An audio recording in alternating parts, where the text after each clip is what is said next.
Hi, everybody. I'm Kelly Hogan, and welcome back to my Zero Carb Life. Today, I am joined by group member Tana. I have spent many a Monday with Tana, and she said that she'd like to come and share a little more about her story. So thanks for doing that. Hi. Yeah, thanks for having me. I'm excited to be here. Hey, so what led you to think maybe I should only eat meat?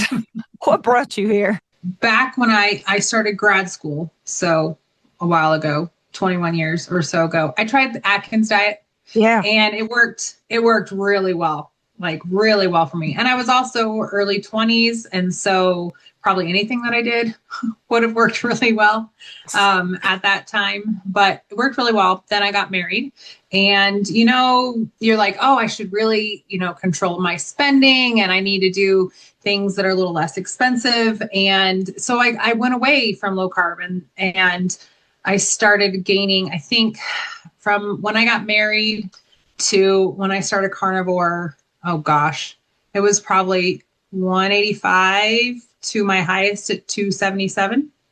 Okay. And so quite a Yeah. swing, and it came pretty quickly.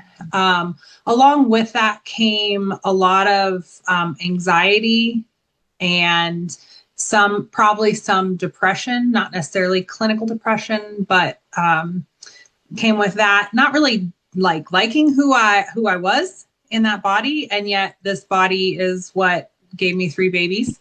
So fast forward to 2018, I was done. I was like, okay, I need to do something. Low carb worked. At that time, I also had learned about keto and all the names, right? Dr. Barry, his wife, like just all of the keto people. And of course, that was before he fully transitioned to carnivore. He was probably on his way there. And so I started with them. And actually in 2018, I can tell you it was June 7th, 2018. I started weighing myself every single day for 7.5 years. And I know I got some data. So, right. Some really great data. And I lost it was sharp decline within the first 6 months, probably 50, 60 pounds in the first. And when I started, then I wasn't at my highest. So it was at about 260 265. And so it was a sharp decline. I was so excited because I have a chronic lung condition. And I was so excited because I was going to see my doctor and I was like, oh, he is going to be so happy with me. I lost 50 pounds and he didn't say a dang thing. Oh, I was so mad. So but he has noticed over the years. So no worries. In that first 6 months, I had just been diagnosed with like a year or so before with sleep apnea. Within like the 6 months, I know I had a mouth appliance that helped with that. I was told by the specialist I didn't need to use that anymore. My fatty liver resolved. I was taking blood sugars and ketones. I was doing all the things. Then 2020 hit. Can I ask before you go on? Yes, please. In 2018, you had a lot of benefits there. What was your diet like? I know you said, keto, but was it more meat heavy, more vegetable? What was that like? Probably pretty standard keto. I still had all of the sugar substitutes. I was still eating a lot of cheese, a lot of dairy, and I did have vegetables, but it was very few amount of vegetables, like broccoli, cauliflower, pickles. I know that was part of your story too. Yeah, we had a really similar start. So I also started with Atkins low carb, very meat heavy, but also lots of the sugar-free substitutes and cheese, dairy, small amount of vegetables, but mostly meat and eggs, really heavy on the meat and eggs. And like you, I had some really quick weight loss. In the first year, I lost 80 pounds doing that. Yeah. And if there's somebody watching, I know we're always like carnivore, but that's a really great place for people to start is just say, okay, we're going to cut out the grains and starches. Cause I didn't do grains and starches during that time. And that's not keto. But I did do mostly animal products with the vegetables that I liked. Okay. I was not forcing down a bunch of leafy greens or spinach. No. You could put cheese on them. So it was just a vehicle for cheese. Yeah. And I did love pickles, and pickles seemed okay for me at that time. All right. So the sleep apnea resolved, fatty liver was gone, and that was before even total carnivore. Okay. So then Yes. 2020, what happened? Yeah. So I had maintained kind of that weight loss. I want to say that at that point it was 75 pounds or 80 pounds lost. And then 2020 came and, stress, like I did not change what I was eating at all. I did not go off plan.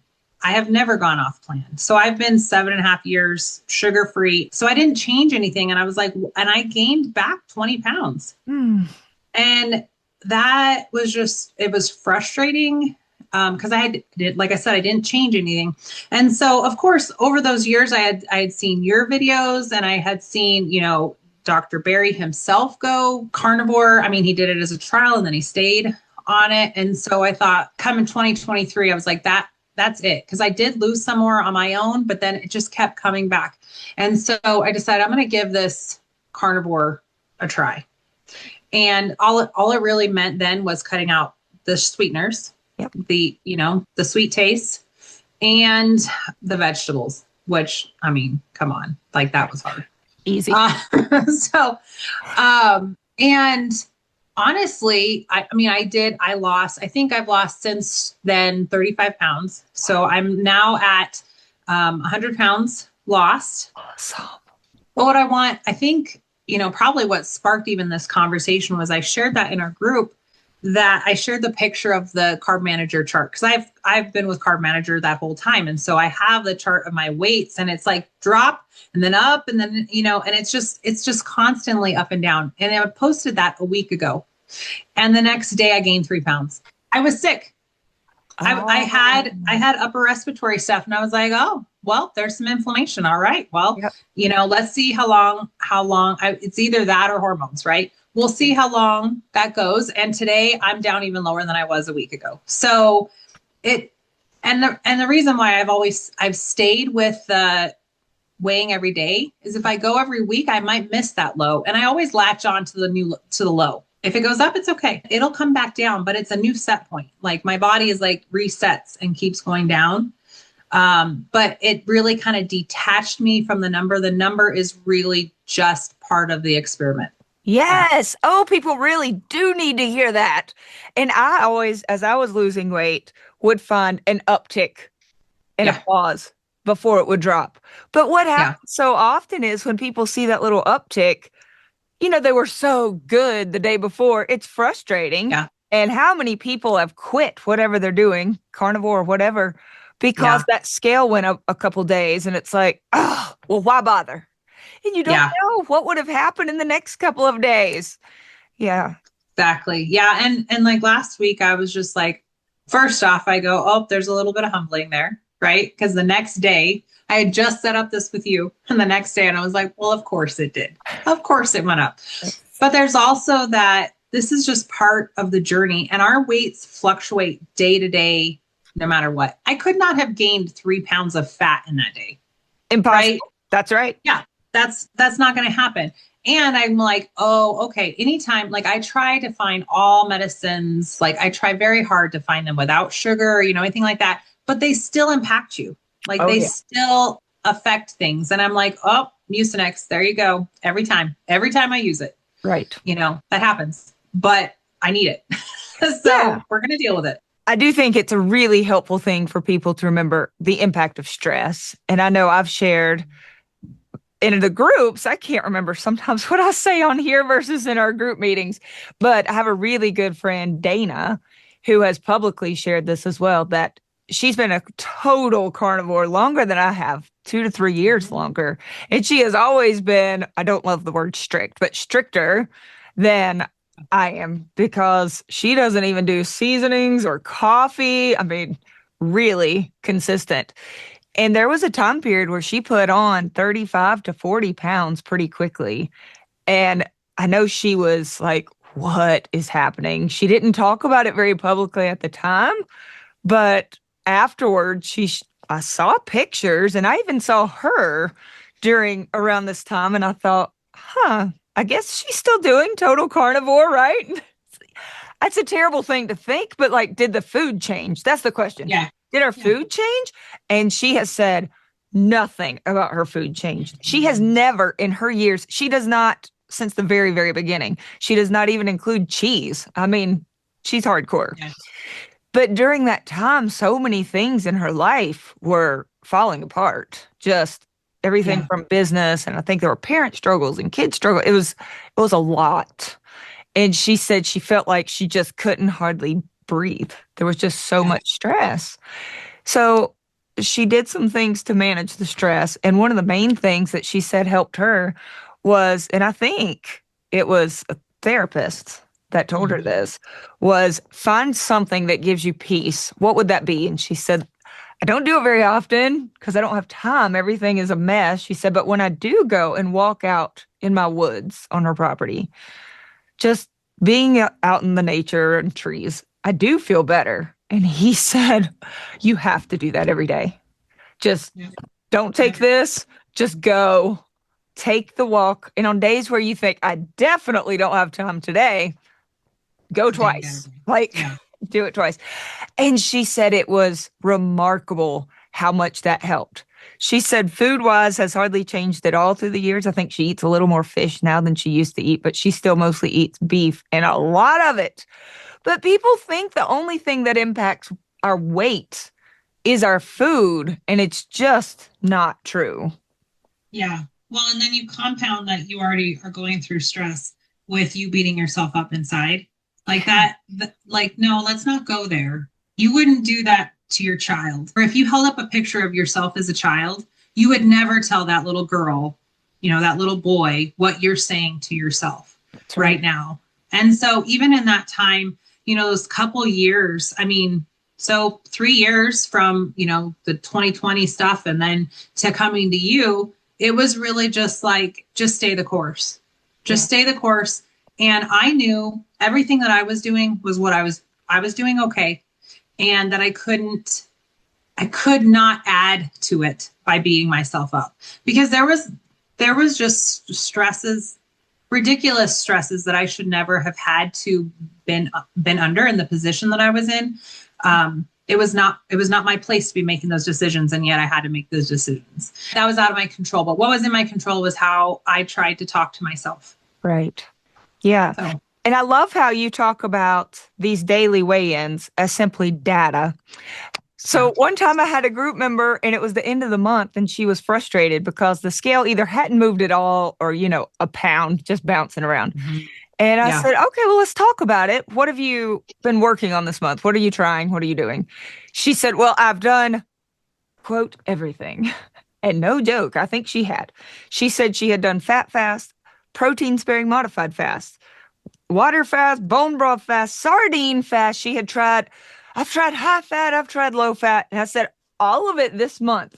She's like, yes, I need to get this weight off. And I said, none of those things made the scale change. You didn't see any benefit. And she said, well, I only weigh myself at the end of each month. Mm-hmm. Can you imagine, Tana? I'm like you. Yeah. I want to see the daily data. I keep a journal where if there is something really stressful, I write it down. If I did get in the outdoor walks, I write down, was it an indoor walk where I was stressed on the treadmill typing and editing, or did I get to walk with Mary? Mm-hmm. There's a big difference. Mary's my local friend. Or did I, go to the meadow with James and the kids? What did I do for my level of stress today? Yeah. And in this journal, yes, I write down the movement and the food and how I felt and how I slept. And I have found all kinds of correlations by keeping that data. When I don't get good sleep for a few nights, yes, the scale is going to go up. If you're sick and inflamed from something, it's going to go up. And of course, the stress too. But this lady is doing, for all she knows, maybe the fat fast were a total win and the scale dropped. And then the next day, or whatever she was doing, sardines, maybe she has a histamine reaction to sardines and she put on weight. We don't know. She may have set this rule up to bypass the stress of these daily weigh-ins. But to me, stumbling through the dark, trying thing after thing after thing, and having no idea at the end of the month, did anything work or not work? That feels more stressful to me. Yeah. Well, and I think if you're going to do an experiment, you had said early on, just be a happy little scientist and try try that. And that is something that I was doing. I didn't realize I was doing it before you said it out loud, but it was like, if I'm going to do an experiment, I need to take the data. Yep. So right now I'm in the middle of all right, 30 days, no cheese. I did not cut out heavy cream, and I do still drink coffee. Yeah. And I've given it up before, and it did not make an effect over 6 months. So it's back. That's right. Right? Like, yeah, life is short. There's only so many things we can cut. Yeah. But that is where I've been seeing, like, I think it's been 5 pounds in 2 weeks. And yeah, it's probably been maybe 3 weeks now. So that's the most weight loss I've seen in a short amount of time. Like, yes, it's all been gradual, but there's also that, but my 30 days is up Thanksgiving week, and I can't promise that I'm not going to have some cheese on Thanksgiving week because it's going to be a treat. But I understand that it impacts my weight, so I get to choose. But I have tracked it. And when I got sick last week and I noticed the scale went up, I went in and wrote, you have been on this and this and this medicine. So that, because I know that any sinus stuff always, I always gain something there. I'm post-hysterectomy, 10 years the day after Thanksgiving. Okay. And so I don't know where I am in a cycle. Right. I've taken my temperatures and it does not show me. And I know even before the hysterectomy that I had about a 5 pound shift every cycle. And so I'm like, this last week, it could have been the medicine, or it could have been hormones. Sure. All right. But it's a normal thing, especially for females, right? To be able to see that we have a swing, and it goes with the hormone cycles. Along with it, I do have to tell you though, along with that, so I had that hysterectomy partially because I had PCOS. Okay. And I literally asked the doctor to get me off the crazy train. I was like, I don't want to do this, but I feel like I'm on a crazy train. So the funny thing is, last year I had a CT scan for something else, and my one ovary is not polycystic any longer. Oh, no kidding. Yeah. Okay. Well, that's very cool to know. I know it might also be like, well, darn, I guess. Why didn't I know that 10 years ago? Right? We make every decision with the knowledge that we have. That's it. And somebody said, with the grace that we have, the light of the grace we have, we make our decisions. So I can't go back and like beat myself up for it or what else. But it is funny. And then I also have a fatty tumor on my kidney. It's the size of my kidney, basically. Wow. But in the last 4 years, I believe in the last 3 years, I've had it imaged twice, and it has shrunk twice. That is so cool. That's cool. So I'm like, all right, well, I'll keep that. And that lung condition I told you, I have not progressed at all in the time that we thought that it was getting worse. And then when I started keto, then carnivore, losing weight improves your ability to breathe. Isn't that amazing? Yes. So like the sleep apnea, we thought I might have some exercise induced asthma. Right. But that has all pretty much resolved. There is some intense cardio and stuff can still get me pretty exhausted, but I'm trying some different things for that to see if there's other things to optimize that. But it's just amazing the things that I've seen, just the improvements. And if you sit down and you write them all down, it's pretty incredible. It is. And there are people who will say if you have PCOS, it's going to make weight loss nearly impossible and it can't be reversed and, on and on. And it just, I've had women reach out and say, I'd love to try this, but I have PCOS. And it's almost like, so nothing is going to work is how they feel. I'm like, there are very few things that can't be improved, at least. I'm not going to say it'll get rid of everything, but can't be improved by doing a few. We talked in our lessons in class this week about the 4 majors that Dr. Peter Attia says to focus on: nutrition, sleep, movement, and then something, he says, emotional support and community. But, to me, that all sounds like connections and stress management, just keeping our body calm. And I think part of what really helps a person deal with stress is knowing that you're not alone. That we do have support, that spiritually I'm never alone, but also I have my people. If I'm ever in trouble, I know I'm not alone. And so he says that is one of the four big pillars of health. And we also in class looked at that Harvard study, which has been ongoing now for decades. And the biggest correlation they have found to longevity and health in these people that they have tracked all these many years who are now in their 90s, it started when they were college students, was community, their contentment with their own relationships. And he even said it wasn't their cholesterol levels. And I was like, well, yeah, right. Go figure. Yeah. But it probably also wasn't, well, it wasn't even their triglycerides and their HDL was not the biggest tell. They listed just a handful of things like, did they get sleep? Did they abuse alcohol? Did they smoke? Like some of these things had huge correlations, but right up there was community. All right. I love that takeaway. I love the track. This is one thing I see so many people not do is track what it is you wish to change. So if somebody says, I'm having digestive problems, are you keeping a journal about what you eat and how your bowels react? And many people don't. Judy Cho talks about like a food and mood journal. She works with a lot of people who also have, mood disorders or the anxiety, the depression. And I have found if my mom puts soy sauce on anything I eat, I am a train wreck. But I only know because I've kept these journals like you for years. It goes back. Yeah. I think it's the biggest tip anybody could do is whatever it is you're hoping to change or improve, track what you do and how it impacts you. So I'm so glad to hear you've been doing that longer than I have, 7.5 years. Yeah, long time. But I think too that some people are afraid to track because they're afraid they're going to beat up. Like they're like, oh, I don't need that pressure, and it's like, well, if you release the results a little bit, because you're going to see a difference. Like in this whole time, before I started losing that 5 pounds, even, and gave up cheese, my clothes was changing. Like the sizes were changing. I put on clothes from last year and I was like, oh, this is not going to work. Like I'm going to have to go to a medium, which yay. I don't, even when I got married, I was not in a medium. Right. Wow. And so it's like the other things will change. Focus on all of the victories. Yeah. Not just the scale. Right. The scale's an opportunity for us to beat ourselves up or celebrate, but it's just a measurement. Yeah. In the end.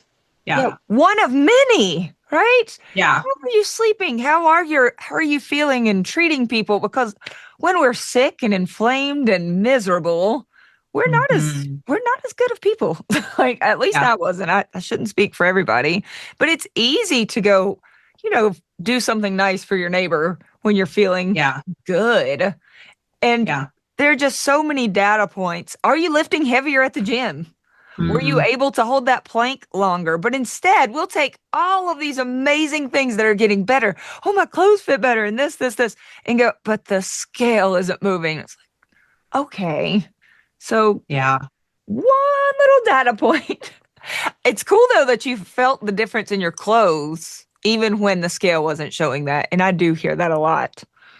Yeah. And in the beginning, I took measurements until I didn't need to anymore. Right. It just some point it just kind of fell off. And my daily food tracking, it comes and it goes. And if it's working for you, I know you say this, don't worry about it. Yes. But at some point you might want to track. Yeah. Just to know. And if something isn't going right, track it. You don't have to track it forever. Just track it until you kind of pinpoint something and then try something else. If you're going to try back to your group member, if you're going to try different things, try one thing. Yes. One thing, track it. Yep. And see how it happens. Because if we try multiple things, then we think, well, everything works, so I have to continue doing everything. Well, that's not sustainable forever. Right. I always just go back to be really kind to yourself. You probably got to where you are on this crazy roller coaster of other people or yourself beating yourself up. Mm-hmm.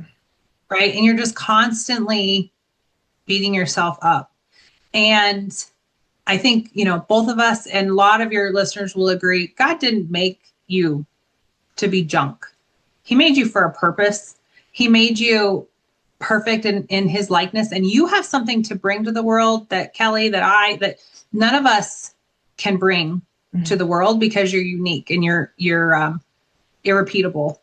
And so if we just start looking at that in ourselves instead of what the scale's saying or the size or even what other people are thinking, if we just start treating ourselves like we would that little girl, even if we have to bring a picture of ourselves up to see, like, we would never treat her that way. And we would never let anybody else treat her that way. Yes. So then don't do it to yourself. I keep a photo on my fridge of myself at age 6. And there are days when you beat yourself up because you're not as good at this, or, oh gosh, I was too much of a rush. I barely even saw Thomas today.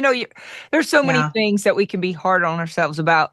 But when I go to open the fridge and I see her, I don't notice every time, but I see me, little me. And it's like, be nice to her.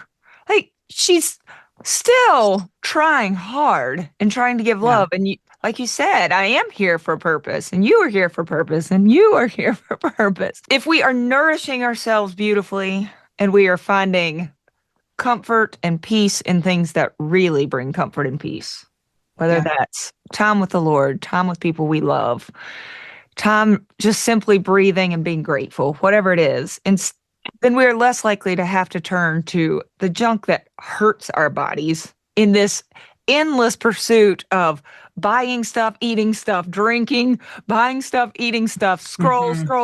And it's like a pacifier that never gives anything back versus my dear, sweet little 6-year-old self. That's not the life I want for her. And address the reason why you're eating.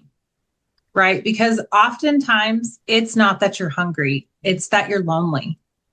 Yes. Or that you're bored. I work with people and their money all day long. And I'm like, what is it you're trying to feed by shopping on Amazon? And oftentimes it's loneliness.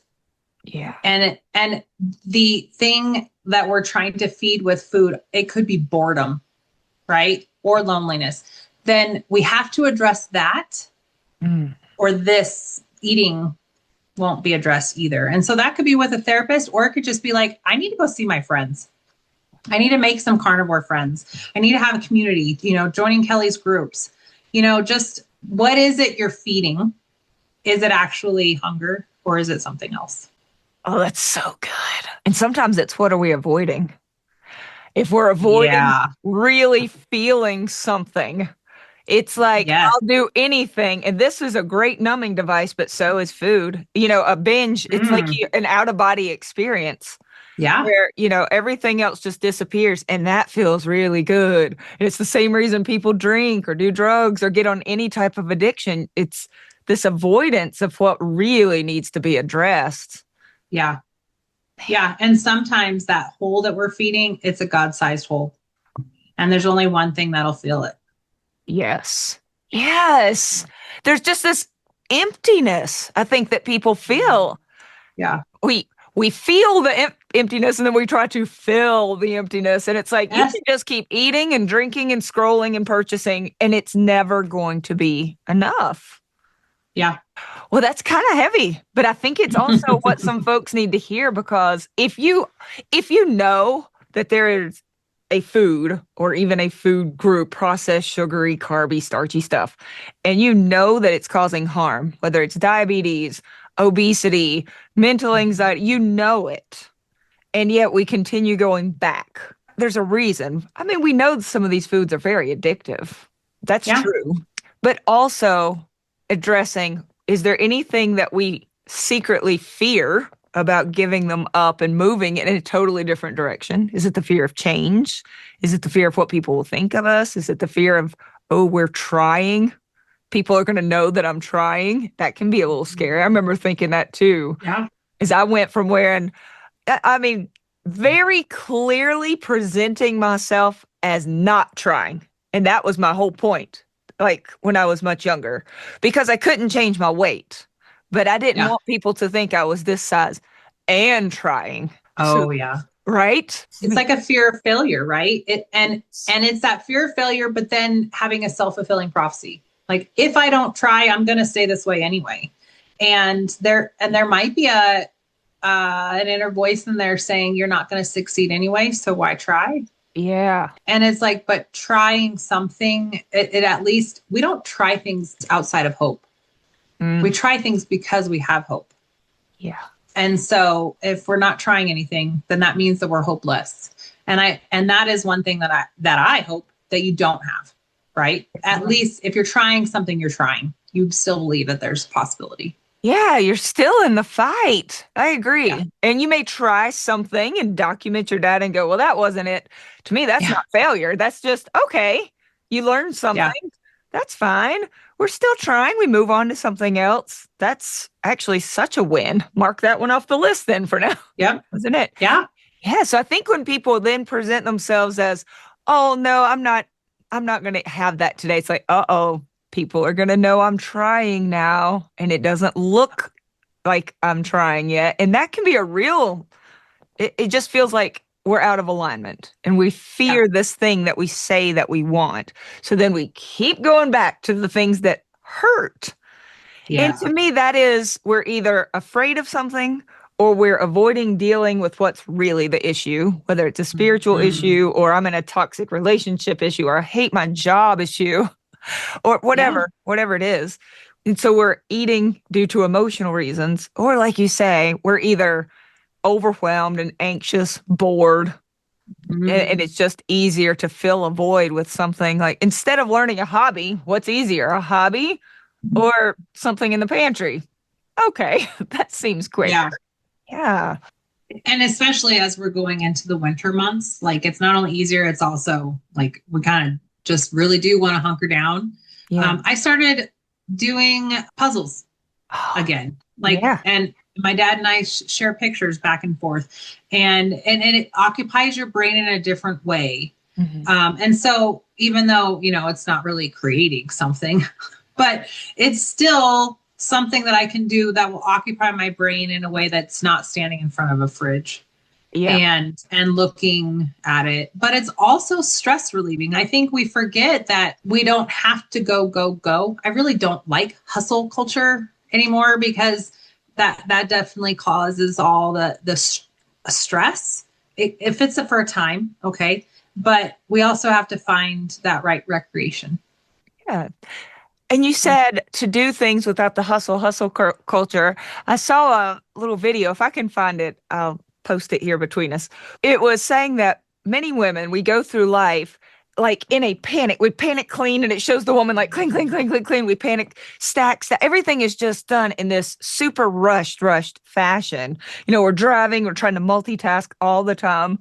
I edit video while walking at 3.8 miles per hour. Like literally. Oh, and she then showed what it would look like if we did something with love and intention. And she's cleaning her counters again. But I mean, she's playing some music and it's just this totally different vibe on her face. And we think, oh yeah, because who has time for that? Maybe we need to make a little more time for just, I think I'm going to take my time to clean this kitchen tonight after dinner. If you do it with intention, you get it right. And also it can be a moment of peace. Yeah. And it can be an offering. If we're doing it out of love, it's an offering to the people we're doing it for, our families, but it can also be an offering to God. All of those mundane things we do, he did too. He lived life on earth and was a carpenter and lived life. We didn't know about him until 33 years, right? We didn't know that in between. Well, that was him sanctifying everyday life. So everything we do, we can do with intention and as an offering. And not have to feel bad about doing little hobbies and things with our hands, because you're right. If it was good enough for Jesus to be a carpenter and work with his hands, I don't think we're above it. Well, and there's always a balance, right? We can go extreme on either end, not do it at all or doing it all the time. But it's always that, that middle way, that balance between both of them, and then the intention behind it. Like if you're doing it like, okay, especially if you can shut things off, then you're refreshing yourself to be able to go and serve. if we look at doing everything, whether it's diet change or taking the walk or going to lift the weights, because we do love ourselves enough to try to keep this muscle and stay strong. And we love people around us enough that we want to be strong and independent. So, as we get older, our kids don't have to do everything for us. It can all be done in love. And when we use words like strict and abstinence, and it can feel like a punishment. Like I have to get my steps in and I can't eat this food and I can't eat that because it's not strict carnivore. It starts to feel less like love. Yeah. And my kids are like, oh, you can't have that. And I was like, oh no, I absolutely can have that. And then I get to live with what happens afterwards. Right. But they have to be able to see that too, that this is not a have to, this is a choice. I really do like me better here than the me that didn't like me back then. Right. And I really like not having all of the negative thoughts.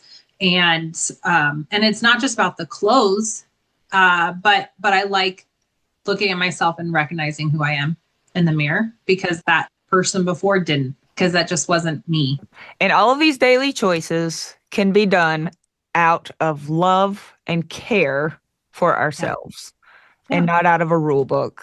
I think that's really what people need to hear. But you have to actually love yourself enough to make that step. If you're living constantly in a place of thinking you don't deserve that, it's going to be much harder to make a change that shows love to yourself.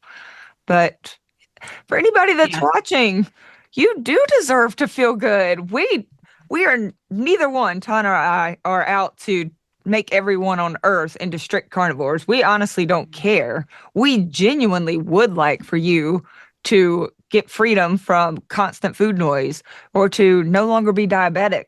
We would love for you to stop hurting every day and having to run to the bathroom from IBS symptoms, whatever it is you're suffering with. We truly believe that you are worthy of treating yourself to these choices, these nourishing, beautiful daily choices that could set you free from all of that. And that's really what it's about. It's about love and self-care, but not in like the drinking sugary junk and getting your nails done kind of way, like real self-care. Yeah. Tana, thank you. I'm so happy for you and also so thankful for you that you're willing to come on and talk about it. Thanks. I'm so thankful for you. And anybody who doesn't have that belief in themselves or the belief that they deserve it, they should definitely check out your groups, because when you're around other people who are going through it too, you realize you're not alone.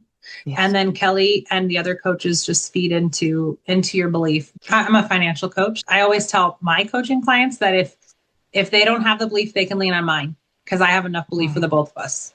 So that's what your groups do for other people. Thank you. Thank you, Tana. I'll see you Monday.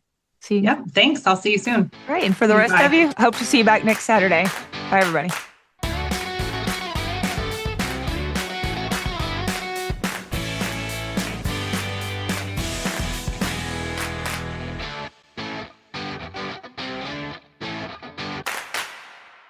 Quickly thank the Lord. God, thank you so much for good internet, good conversation, for the fact that you are the only true comforter and healer, and that we never have to be truly alone. We love you, Father. Please use this video to do good. In Jesus' name I pray. Amen.